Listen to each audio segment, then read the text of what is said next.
Member for Colton. Thank you, sir. My question is to the Minister for Education. Can the Minister update the House on the delivery of improved internet services to South Australian schools, including in my electorate of Colton? Minister.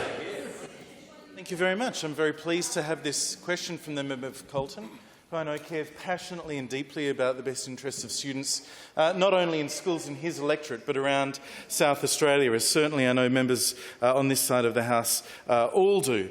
The member for Colton asks about the internet program, which I provided some information to the House about previously, and over the last year it's been outstanding to see the enhancements to the infrastructure in so many schools across South Australia. Because, of course, in the 21st century, having connections through internet to the world is part of what we expect in the modern curriculum, and the pedagogy of being able to deliver effective classroom practice is critical also for professional development. And not just in the member for Colton's area, but indeed in regional South Australia, that's utterly critical and can save days of teachers being away from school sometime.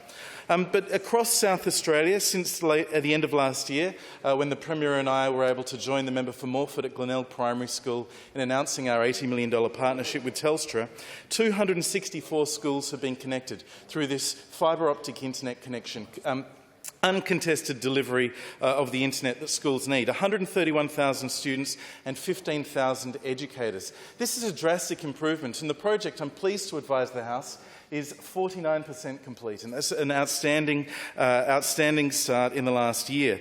The member for Colton asks about schools in his electorate, and I can advise most recently, a couple of weeks ago now, the St Leonard's Primary School has been connected, joining the Fulham Gardens Primary School, Fulham North Primary School, the Henley High School and the West Beach Primary School, all of which had the infrastructure delivered earlier the year. The member for Colton would be encouraged to know that Henley Beach Primary School and Kidman Park Primary School will be joining those other schools in the next couple of weeks. They're due for connection in week 3 of term 4.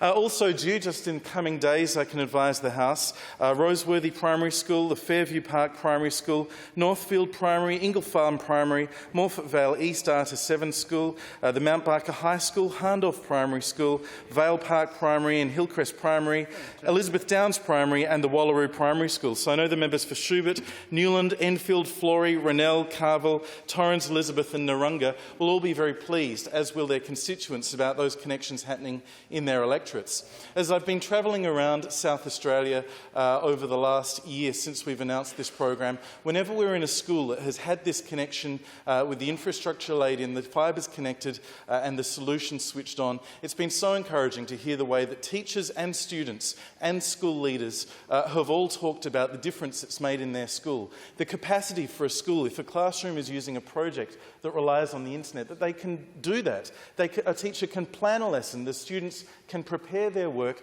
knowing that when they all switch on the internet at the same time, that's not going to cause the neighbouring classroom to all have their internet drop out, which in many cases was the sort of thing that happened as across Australia, every other mainland state had faster internet services than us up until this year. And we are on track by the middle of next year, by June next year, the end of June next year, when this program is due for completion, to have gone from the slowest internet in the country to the fastest internet in the country in our schools. And that's not just delivering a great opportunity for improved and enhanced learning in our public school system. I know that the Catholic system and a number of independent schools have also been in discussions with Telstra, as indeed have other government departments. And what we're also going to see, I think particularly across regional South Australia, where sometimes there hasn't been this cable connection before, are services to those communities that will radically enhance the internet connection for constituents, residents, businesses and other government services right across this state, and I commend this program to the House.